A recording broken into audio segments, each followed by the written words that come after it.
Hello student, welcome to the Science Gyan. We are covering here NCERT line to line and today we are going to start our second chapter microorganism friend and foe. Microorganism का मतलब क्या होता है? Microorganism basically हमारा micro means सूक्ष्म, बहुत छोटे, और ऑर्गेनिज्म का मतलब होता है जीव, यानी छोटे जीव. वो हमारे जो माइक्रो ऑर्गेनिज्म होते हैं वो फ्रेंड भी होते हैं एंड फोए भी होते हैं. फ्रेंड का मतलब एज अ दोस्त भी हमारी हेल्प करते हैं एंड फोए एज अ एविल की तरह हमारे लिए नुकसानदायक भी हैं. इस चैप्टर में यही चीज़ें हम पढ़ेंगे कि कैसे माइक्रो ऑर्गेनिज्म हमारे लिए फ्रेंड्स भी साबित होते हैं और कैसे फोए भी होते हैं. ठीक है, तो स्टार्ट करते हैं हम अपना chapter. Okay, let's start. You have seen several kind of plant and animal. However, there are 4 other organism around them which we normally cannot see. मतलब कि आप अपने चारों ओर बहुत सारे टाइप के प्लांट और एनिमल देखते हो, हालांकि कुछ ऑर्गेनिज्म भी देखते हो जो कि ऐसे ऑर्गेनिज्म जो हमें आसानी से नहीं दिख पाते. ठीक है, वैसे ऑर्गेनिजम्स को हम माइक्रो ऑर्गेनिज्म कहते हैं, यानी माइक्रोब्स.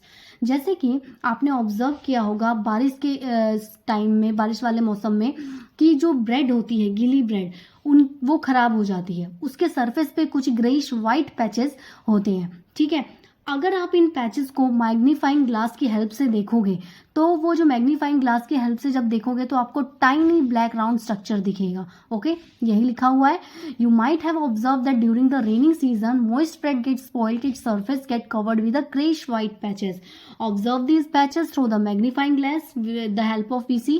मैग्नीफाइंग ग्लास की हेल्प से हमें देखना है, और जब हम मैग्नीफाइंग ग्लास की हेल्प से देखेंगे तो हमें टाइनी ब्लैक राउंड स्ट्रक्चर दिखेगा.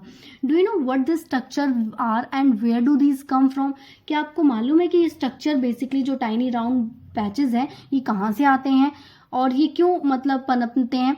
तो इसी चीज़ के बारे में समझने के लिए सबसे पहले हम ये 2 एक्टिविटीज़ करते हैं कि वो टाइनी पैचेस क्या है, और अभी आगे समझ आएगा आपको बेसिकली वो क्या होते हैं. वो माइक्रो ऑर्गेनिज्म होते हैं, राइट. नेक्स्ट है हमारा माइक्रो ऑर्गेनिज्म. अब माइक्रो ऑर्गेनिज्म के बारे में पढ़ने के लिए हम यहाँ पे 2 एक्टिविटी कर रहे हैं. पहली एक्टिविटी देखो क्या कहती है. Collect some moist soil from the field in the beaker and add water to it. After the soil particle have settled down, observe a drop of water from the beaker under a microscope. What do you see? That means ये activity 2.1 हमें ये कह रही है कि हमें कुछ moist soil यानी नम मिट्टी लेनी है, गीली मिट्टी, एक बीकर के अंदर, और उसमें हमें पानी डालना है. ठीक है, जब कुछ देर बाद जब मिट्टी के जो पार्टिकल्स हैं नीचे सेटल डाउन हो जाएं, तब पानी के जो ड्रॉप्स हैं उनको एक माइक्रोस्कोप की हेल्प से, मतलब बीकर में जो पानी है उसको माइक्रोस्कोप की हेल्प से हमें देखना है. आपको क्या दिखेगा? ऑब्वियस सी बात है, मिट्टी तो नीचे जम गई, लेकिन अभी भी पानी के अंदर कुछ माइक्रो ऑर्गेनिज्म, छोटे छोटे जीव आपको सस्पेंडेड यानी तैरते हुए दिखेंगे. ठीक है, दूसरी एक्टिविटी देखो हमें ये कहती है कि कुछ पानी की, take a few drop of water from a pond, spread on a glass slide and observe through a microscope. पानी की कुछ ड्रॉप लेनी है, कहाँ से? पॉन्ड से. पॉन्ड्स मीन्स तालाब से, या पानी जो भी है इकट्ठा जहाँ पे हो जाता है, नदी से या इधर से ले सकते हो आप. पॉन्ड से लिया गया है वाटर के ड्रॉप्स कुछ, और उन्हें एक ग्लास स्लाइड, लैब का एक ग्लास स्लाइड होती है जहाँ पे आपको ग्लास स्लाइड पे उस पानी को फैलाना है और फिर उसे माइक्रोस्कोप की हेल्प से देखना है. तो जब आपने तालाब का पानी लिया तो ऑब्वियस सी बात है उसमें भी छोटे छोटे ऑर्गेनिज्म होंगे जब हम माइक्रोस्कोप से उसे देखेंगे, जो हमें नेक्ड आई से नहीं दिखेंगे. ठीक है, do you find any tiny organism around? क्या आपको माइक्रोस्कोप से जब आपने देखा तो कुछ छोटे छोटे ऑर्गेनिज्म दिखे? ये जो ऑब्जर्वेशन है ये हमें ये दिखाती है कि सोयल जो है वो पूरी छोटे छोटे ऑर्गेनिज्म से भरी हुई है. ठीक है, these organism show that water and soil are full of tiny organisms. So not all of them fall into the category of microbes. हालांकि सारी जो है इस कैटेगरी में, माइक्रोब्स की कैटेगरी में नहीं आती. दीज माइक्रो ऑर्गेनिज्म और microbes are so small in size that they can not be seen with the unaided eye. That means microorganism का साइज इतना छोटा होता है कि हम उसे अनएडेड आई यानी नेक्ड आई से नहीं देख सकते. मतलब हमें उसे देखने के लिए माइक्रोस्कोप की या मैग्नीफाइंग ग्लास की हेल्प लेनी ही पड़ेगी. Some of these such are fungus that grown on a bread can be seen with a magnifying glass, other cannot be seen without the help of microscope. That means कुछ तो micro organism ऐसे हैं, जैसे fungus हो गया, जो कि bread, जो हमने यहाँ पे पढ़ा था कि ब्रेड के ऊपर ग्रेइश पैचेस बन जा रहा है, वो तो हमें दिख गया, लेकिन कुछ जो है मैग्नीफाइंग ग्लास से ही दिखते हैं, ठीक है, और बिना माइक्रोस्कोप की हेल्प से हमें वो नहीं दिखेंगे. That is why these organism are called microorganism और माइक्रोब. और इसलिए हम ऐसे छोटे जो जीव होते हैं उनको माइक्रो ऑर्गेनिज्म या माइक्रोब्स कहते हैं. Okay student, okay hope so आपको यहाँ माइक्रो ऑर्गेनिज्म समझ आ गया होगा. अगर डाउट है, अभी भी नहीं समझ आया है, तो आप कमेंट बॉक्स में लिख देना. Micro organism are classified into 4 major group. अब क्या करते हैं कि माइक्रो ऑर्गेनिज्म को हम 4 मेजर ग्रुप में बांटते हैं, ठीक है, ये बटे होते हैं बेसिकली. दीज ग्रुप्स आर, और ये ग्रुप क्या है, हमने क्या करा, माइक्रो ऑर्गेनिज्म को 4 कैटेगरी में रखा, और वो 4 कैटेगरी कौन कौन सी है, bacteria, fungi, protozoa and some of algae. Okay, ये याद रखना है आपको, इम्पॉर्टेंट है एग्जाम पॉइंट ऑफ व्यू भी, और ऐसे भी आपको माइंड में रखना है. Some of these common micro organism are shown in figure 2.1 and 2.4. कुछ जो है micro organism, common micro organism आपको फिगर 2.1 और 2.4 में दिख जाएगा, जो कि नेक्स्ट पेज पे है. अब हम वायरसेस के बारे में पढ़ लेते हैं. वायरसेस देखो क्या होता है, बेसिकली ये एक तरीके से माइक्रोस्कोपिक ऑर्गेनिज्म है, ये भी माइक्रो ऑर्गेनिज्म है. Virus are also microscopic. They however reproduce only inside the cell of the host organism. मतलब बेसिकली ये कहाँ पे रिप्रोड्यूस होता है, सेल के अंदर, ठीक है, होस्ट ऑर्गेनिज्म में. विच मे बी बैक्टीरियम, ये बैक्टीरियम भी हो सकता है, प्लांट और एनिमल भी. Okay, some of the virus are shown in figure 2.5. कुछ वायरस के जो फिगर हैं वो 2.5 में गिवन है हमें. नेक्स्ट पेज पे अभी देख लेते हैं. Common elements like cold, influenza and most cough are used caused by virus. मतलब जैसे कॉमन एलिमेंट, जैसे हमें कोल्ड, ठंडी, सर्द जुकाम हो जाता है, कफ हो जाता है, या इन्फ्लुएंजा या कोई फ्लू लग जाता है, तो ये सारे जो है कारण वो किसके कारण होते हैं, वायरसेस के कारण. Serious diseases like polio, chicken pox are also caused by virus. तो वायरस से होने वाली बीमारियां कौन कौन सी है मेरी, पोलियो है, ठीक है, चिकन पॉक्स है, ये तो सीरियस डिसीजेज आ गई. कॉमन कोल्ड, इन्फ्लुएंजा, कफ, ये सब जो है ये छोटे मोटे बीमारियां हैं जो कि वायरस से होती हैं. Diseases like dysentery and malaria are caused by protozoa. बीमारियां जैसे कि डायसेंट्री है और मलेरिया है, वो बेसिकली हाँ किसके कारण होता है, प्रोटोजुआ के कारण होता है. जहाँ पे टाइफॉइड और ट्यूबरक्लोसिस की बात करें तो ये एक तरीके से बैक्टीरियल डिसीज़ है. आपको यहाँ पे ये पैराग्राफ काफ़ी इंपॉर्टेंट है, याद रखना है कि किसके कारण कौन सी डिसीज़ होती है.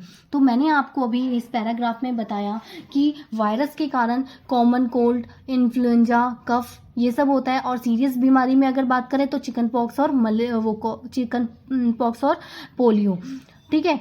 और प्रोटोजुआ की वजह से कौन सी बीमारियां होती है, dysentery and malaria. Typhoid and tuberculosis जो होता है वो एक बैक्टीरियल डिजीजेज है, ठीक है. कुछ माइक्रो ऑर्गेनिज्म के बारे में आपने क्लास 6 और 7 में पढ़ा ही होगा. ओके, नाउ नेक्स्ट पेज की ओर बढ़ते हैं. देखो ये फिगर में बताया गया है, ये देखो बैक्टीरिया के एग्जाम्पल हैं, जैसे कि यहाँ पे हमारे, ठीक है, आप देख सकते हैं इस फिगर पे बैक्टीरिया के एग्जाम्पल. ये स्पाइरल बैक्टीरिया और ये रॉड शेप बैक्टीरिया. दूसरा एल्गाई के देखो एग्जाम्पल है, क्लैम्नोडोमोनास और स्पाइरोगायरा, ठीक है. ये एग्जाम्पल हमारे किसके हैं, एल्गाई के. आपको बहुत इंपॉर्टेंट है, ये याद रखने हैं, ठीक है. प्रोटोजोआ के एग्जाम्पल अमीबा हो गया और पैरामीशियम हो गया. फंगाई के एग्जाम्पल देखो, ये ब्रेड मोल्ड, पेनिसिलियम और एस्परगिलस. ओके, और यहाँ पे नेक्स्ट पेज पे आपके एग्जाम्पल हैं वायरसेस, जो कि वायरस के यहाँ फिगर दी हुई है. अब बेसिकली अब ये माइक्रो ऑर्गेनिज्म हमने जान लिया माइक्रो ऑर्गेनिज्म होते क्या हैं और कैसे हम उनको देख सकते हैं, कहाँ कहाँ पे ये पाए जाते हैं. इस तरीके से हमने ये चीज़ें अभी स्टडी करी हैं. बेसिकली अब ये माइक्रो ऑर्गेनिज्म रहते कहाँ हैं, where do microorganism live, इसके बारे में अब जानते हैं. Microorganism may be single cell like bacteria. Some algae and protozoa are multicellular. Such as algae and fungi. मतलब माइक्रो ऑर्गेनिज्म जो होते हैं वो सिंगल सेल भी हो सकते हैं और मल्टी सेलुलर भी हो सकते हैं।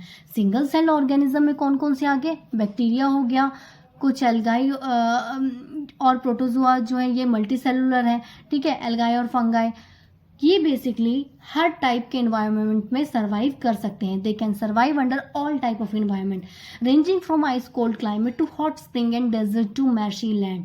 दैट मीन्स ठंड से गर्म वाले मौसम में और रेगिस्तान से लेके मैशी लैंड में भी ये पाए जाते हैं। There also found inside the bodies of animal including human. मतलब कि माइक्रो ऑर्गेनिज्म ज़रूरी नहीं है कि बाहर ही रहेंगे, ये होस्ट ऑर्गेनिज्म में भी रहते हैं, जैसे कि ह्यूमन के अंदर, एनिमल्स के अंदर, हमारी बॉडी के अंदर भी कई सारे और माइक्रो ऑर्गेनिज्म हैं। कुछ माइक्रो ऑर्गेनिज्म जो होते हैं वो अदर ऑर्गेनिज्म, दूसरे ऑर्गेनिज्म के ऊपर ग्रो अप करते हैं और फ्रीली एग्जिस्ट करते हैं। माइक्रो ऑर्गेनिज्म जैसे अमीबा है वो फ्रीली एग्जिस्ट करता है। फंगाई और बैक्टीरिया जो है वो एक तरीके से कॉलोनीज में रहता है, कॉलोनीज में, ठीक है। माइक्रो ऑर्गेनिज्म एंड अस, मतलब माइक्रो ऑर्गेनिज्म और हम। माइक्रो ऑर्गेनिज्म जो है काफ़ी इम्पोर्टेंट रोल प्ले करता है हमारी लाइफ स्टाइल में, लाइफ में। कुछ जो होते हैं वो काफ़ी बेनिफिशियल होते हैं और कुछ जो होते हैं हमारे लिए हार्मफुल होते हैं। जैसा कि मैंने आपको बताया था, चैप्टर का नाम ही है micro organism friend and Foy.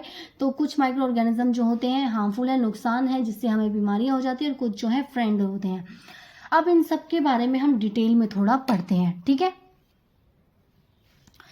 Friendly microorganism. Micro organism are used for various purpose. जो माइक्रो ऑर्गेनिज्म होते हैं कई सारे पर्पस के लिए यूज होते हैं। They are used in the preparation of curd, bread and cake.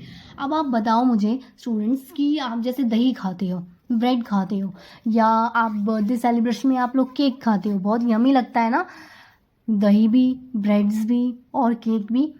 अक्सर में आपको पता है उसके अंदर माइक्रो ऑर्गेनिजम्स होते हैं, ठीक है। माइक्रो ऑर्गेनिज्म जो कि मतलब उनका इस्तेमाल किया जाता है कर्ड बनाने में, ब्रेड बनाने में, केक बनाने में, मतलब उनके अंदर स्पॉन्जीनेस आए।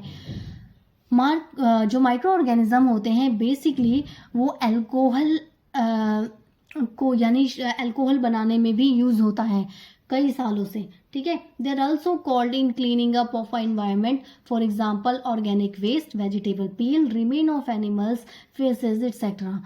और माइक्रो ऑर्गेनिज्म और कैसे हेल्पफुल है, इन्वायरमेंट को क्लीन करने में भी इन माइक्रो ऑर्गेनिज्म इम्पॉर्टेंट है। जैसे कि जितने भी ऑर्गेनिक वेस्ट हो गए, वेजिटेबल सब्जियों का छिलका हो गया, जानवरों का वेस्ट हो गया, ठीक है, उनको हम छोटे छोटे टुकड़ों में तोड़ते हैं, यूजेबल सब्सटेंसेस बाय बैक्टीरिया, ठीक है।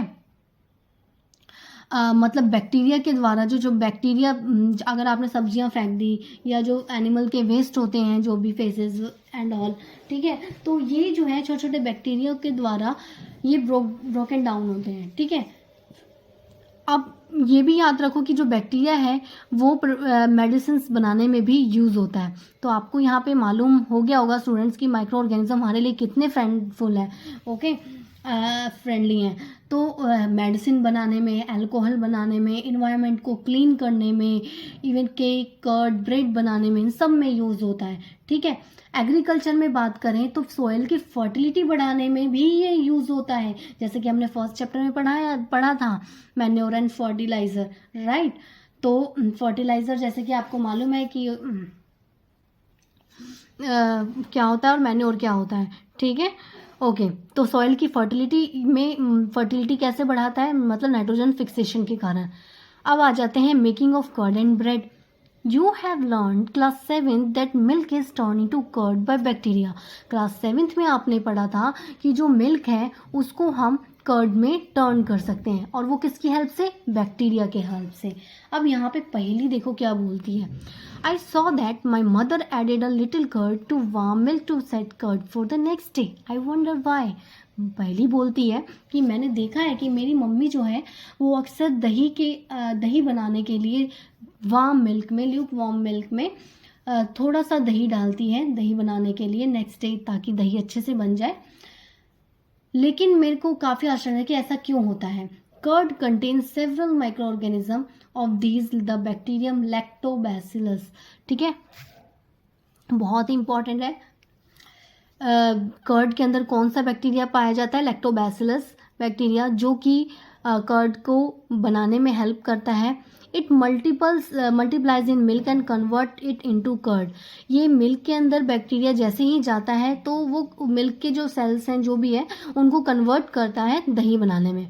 Bacteria are also involve in making of cheese. जो बैक्टीरिया का यूज़ हम पनीर बनाने के लिए भी करते हैं, पिकल्स बनाने के लिए भी करते हैं, अचार वगैरह, और बहुत से फूड आइटम्स हैं। चीज़ जो आप पिज़्ज़ा वगैरह में खाते हो, ठीक है, उसको बनाने में भी हेल्पफुल है बैक्टीरिया। और काफ़ी इम्पोर्टेंट इंग्रेडिएंट्स रवा यानी सूजी, इडली बनाने में भी बैक्टीरिया का यूज़ होता है। Can you guess why? क्या आप गेस कर सकते हो क्यों? आगे बढ़ते हैं हम लोग।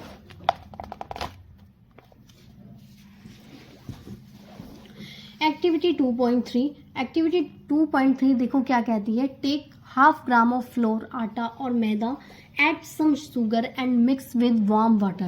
Added a small amount of yeast powder and need to make a soft dough. What do you observe after 2 hours? Did you find the dough rising? आप आटा या मैदा अगर आधा किलो गूंदते हो, ठीक है, उसमें कुछ चीनी डालते हो और कुछ गुनगुना पानी से आप मतलब अगर आटा गूंदते हो और कुछ छोटा सा यीस्ट पाउडर यानी सोडा पाउडर हो गया, ये डालते हो तो काफ़ी सॉफ्ट आटा गूंदता है, ठीक है। ऑब्जर्व और फिर 2 घंटे बाद देखोगे कि जो डव है अगर आपने रखा तो वो थोड़ा सा फूला फूला ऊपर की ओर आया हुआ दिखेगा। Okay. Yeast reproduce rapidly and produce carbon, ठीक है। जो यीस्ट है वो जल्दी जल्दी बढ़ता है और कार्बन डाइऑक्साइड प्रोड्यूस करता है रेस्पिरेशन के टाइम पे। Bubbles of gas fill in the dough, जो बबल ऑफ गैस बनते हैं पूरे आटे के अंदर फैल जाते हैं और उसके वॉल्यूम को इंक्रीज करते हैं, ठीक है। ये जो है बेसिक यूज़ है यीस्ट का बेकिंग इंडस्ट्री में, ब्रेड बनाने के लिए, पेस्ट्रीज बनाने के लिए और केक बनाने के लिए। Got it my point student? Commercial use of micro organism. Microorganism का कमर्शियल यूज़ क्या है? कमर्शियल का मतलब जैसा कि आप समझते हो कि लार्ज स्केल पे मतलब हम जो चावल, फ्रूट जूस, ये सब मतलब जो बनाते हैं, ठीक है, जो उनमें ये कैसे कमर्शियल यूज़ होता है माइक्रो ऑर्गेनिज्म का, उसके बारे में पढ़ेंगे। Micro organism are used for the large scale production of alcohol, wine and acetic acid, vinegar. Microorganism का इस्तेमाल जो होता है काफ़ी बड़े प्रोडक्शन स्तर पे भी होता है, अल्कोहल बनाने के लिए, वाइन्स बनाने के लिए, एसिटिक एसिड यानी विनेगर, सिरका बनाने के लिए।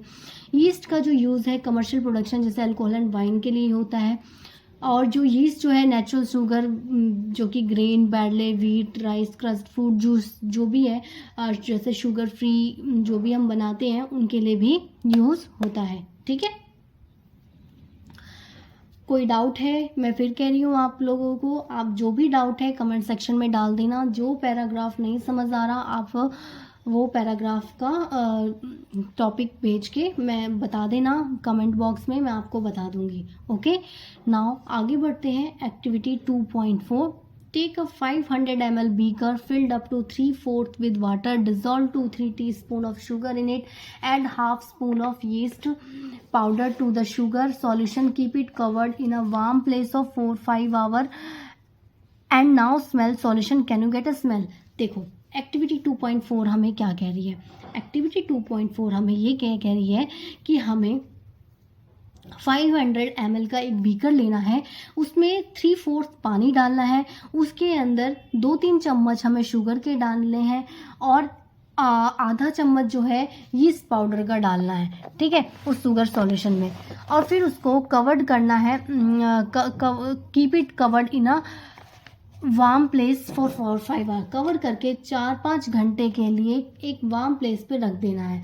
अब उस सॉल्यूशन को आप स्मेल करोगे तो ओके स्टूडेंट, तो दिस इज अब हम यहाँ पे फर्मेंटेशन के बारे में पढ़ेंगे। जैसा कि आपने देखा कि हमने 4-5 आवर उसको कवर किया और जब स्मेल करेंगे तो देखेंगे उसका स्मेल कैसा है, ठीक है।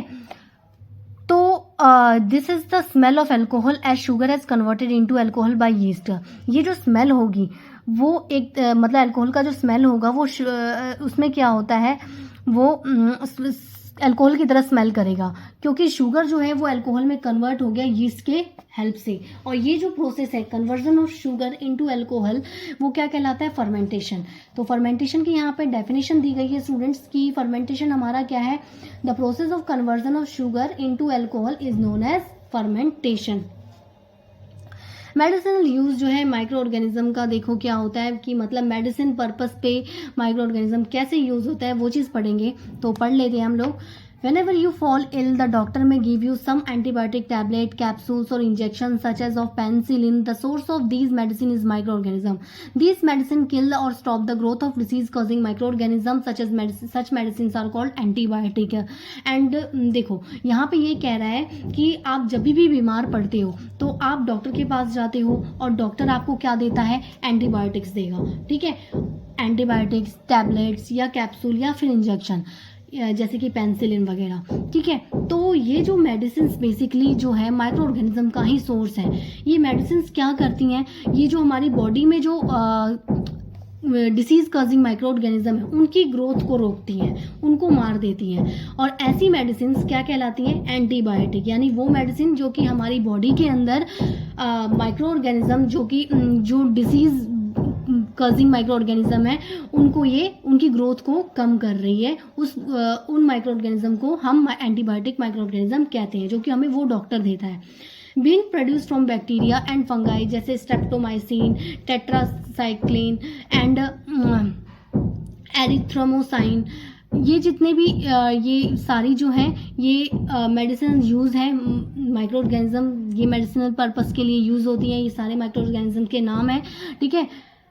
कुछ जो होती हैं some of these micro organism antibiotic which are made for fungi and bacteria. कुछ जो माइक्रो ऑर्गेनिज्म होती हैं इनमें से वो फंगाई और बैक्टीरिया से मिलके बनी होती है। Antibiotic are manufactured by growth, specifically micro organism are used to cure variety of disease. जितने भी एंटीबायोटिक हैं बेसिकली वो हमारी जो बॉडी के अंदर जो बीमारियां होती हैं उनको ठीक करने के लिए यूज़ में आती हैं।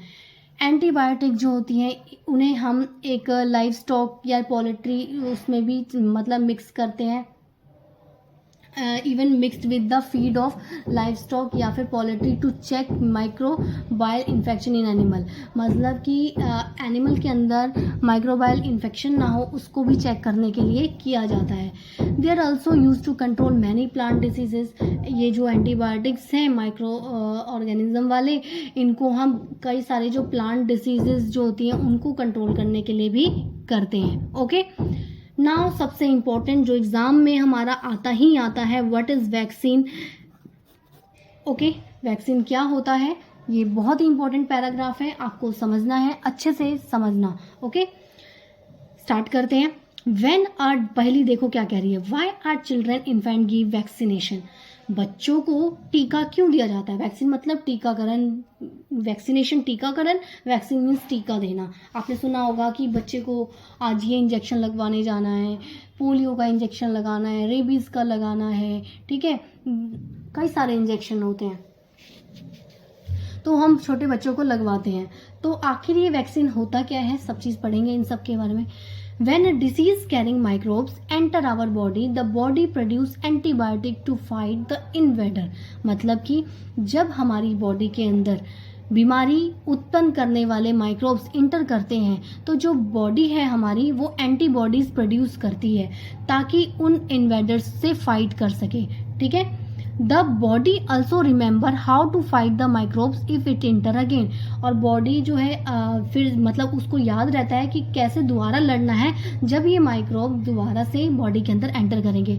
सो इफ डेड और weakened microbes are introduced in a healthy body, जब डेड या फिर कमज़ोर माइक्रोब्स को इंट्रोड्यूस करते हैं हेल्दी बॉडी के अंदर तो बॉडी जो है वो फाइट करती है और उन्हें मार देती है। कैसे? बाय प्रोड्यूसिंग सूटेबल एंटीबॉडीज को प्रोड्यूस करके। ये एंटीबॉडीज आते कहाँ से हैं? हम टीकाकरण होता है, वैक्सीनेशन लगती है तभी तो आते हैं। The antibodies remain in the body and we are protected from the disease causing microbes. मतलब कि ये जो एंटीबॉडीज हैं वो हमेशा हमारी बॉडी में रहती है और फाइट करती है डिसीज कॉजिंग माइक्रोब्स से। This is why a vaccine work several diseases. और इसलिए जो वैक्सीन है इन सारी बीमारियों में मतलब काम करता है।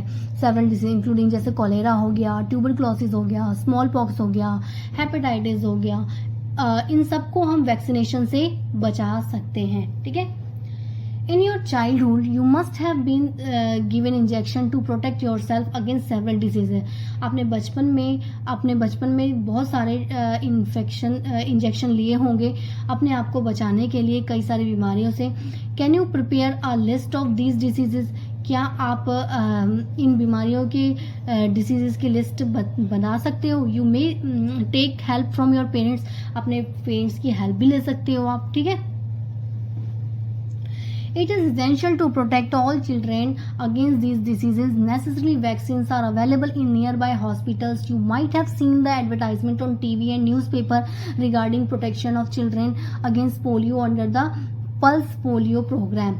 मतलब कि जितने भी बच्चे होते हैं काफ़ी ज़रूरी है उन्हें बचाना इन बीमारियों से। ठीक है। और जितनी आवश्यक जो वैक्सीन है, जितने भी टीके हैं, ठीक है, वो हमारे हॉस्पिटल्स में अवेलेबल होते हैं। आपने टीवी प्रोग्राम्स में, न्यूज़पेपर में देखा होगा प्लस पल्स पोलियो के एडवर्टाइजमेंट, पोलियो के एडवर्टाइजमेंट। ठीक है। पोलियो ड्रॉप्स दिलाना है बच्चों की, ये सब चीज़ें। A worldwide campaign against smallpox has finally led to eradication from most part of the world. मतलब जो वर्ल्ड वाइड कैंपेन जो है स्मॉल पॉक्स के अगेंस्ट, वो भी लगता है ताकि वर्ल्ड के मोस्ट पार्ट से इसको ख़त्म किया जा सके। दीज डेज वैक्सीन जो है लार्ज स्केल पे बन रही हैं माइक्रो ऑर्गेनिज्म से, ताकि ह्यूमंस को और अदर एनिमल्स को बचाया जा सके कई सारी बीमारियों से, सेवरल डिसीज से। ठीक है। Okay student, some bacteria and blue-green algae are able to fix nitrogen from the atmosphere to enrich the soil. अब यहाँ पे हमारा increase fertility है, increasing of soil fertility. soil fertility को देखो increase करना काफ़ी ज़रूरी है बेसिकली। ठीक है। some और bacteria and blue green algae, कुछ बैक्टीरिया और जो ब्लू ग्रीन एल्गाई होते हैं are able to fix nitrogen. वो एबल होते हैं, मतलब लायक होते हैं कि जो नाइट्रोजन को फिक्स कर सके एटमॉस्फेयर से। क्योंकि आपको मैंने फर्स्ट चैप्टर में ही बताया था कि जो मिट्टी है वो डायरेक्ट नाइट्रोजन एटमॉस्फेयर से नहीं लेती। ठीक है। तो कुछ बैक्टीरिया, वो मतलब जो बैक्टीरिया और ब्लू ग्रीन एल्गाई और ये जो है ये नाइट्रोजन को फिक्स करते हैं एटमॉस्फेयर से और मिट्टी को सॉयल इनरिच करते हैं नाइट्रोजन से। ठीक है। और उसकी फर्टिलिटी को बढ़ाते हैं। और ये जो माइक्रोब्स होते हैं वो कॉमनली उन्हें हम बायोलॉजिकल नाइट्रोजन फिक्सर कहते हैं। ओके स्टूडेंट, दोबारा समझा देती हूँ। Increasing soil fertility, increasing soil fertility का मतलब यहाँ पे ये है कि सॉइल की उपजाऊ को बढ़ाना, मिट्टी की उपजाऊता को बढ़ाना। ठीक है। तो वो कैसे बढ़ाएंगे हम? उसके अंदर कुछ बैक्टीरिया और जो ब्लू ग्रीन एल्गी हैं उनका यूज़ करके हम सॉइल की फर्टिलिटी को इंक्रीज कर सकते हैं। कुछ ये जो बैक्टीरिया और जो ब्लू ग्रीन एल्गाई होते हैं ये एटमॉस्फेयर के नाइट्रोजन को मिट्टी के अंदर इनरिच करते हैं। ठीक है। नाइट्रोजन फिक्स करते हैं और मिट्टी की फर्टिलिटी को इंक्रीज करते हैं। ठीक है। जिस वजह से इन माइक्रोब्स को हम बायोलॉजिकल नाइट्रोजन फिक्सर भी कहते हैं। अगर क्वेश्चन आता है व्हाट इज नाइट्रोजन फिक्सर्स, तो आप यहाँ पे पूरा लिखोगे, ये पूरा ही आपका आंसर होगा कि bacteria and blue green algae are able to fix nitrogen from the atmosphere to enrich the soil with nitrogen and increase its fertility, उसकी फर्टिलिटी को भी बढ़ाते हैं, सोयल में नाइट्रोजन की कैपेसिटी को बढ़ाते हैं। ठीक है। और जिसे हम बायोलॉजिकल नाइट्रोजन फिक्सेसर कहते हैं। Okay student, have a good day. अगर आपको कहीं पे भी डाउट आता है, मैं फिर कह रही हूँ, आप कमेंट बॉक्स में डाल देना। ठीक है। आज के लिए हम पार्ट 1 में, सेकंड चैप्टर के पार्ट 1 में यहीं तक कंप्लीट करेंगे। पार्ट 2 में हम पूरा चैप्टर कवर करेंगे। ठीक है। ओके स्टूडेंट, होप सो आपको इजीली अच्छे से समझ आया होगा। Okay, have a good day, all the best for your future.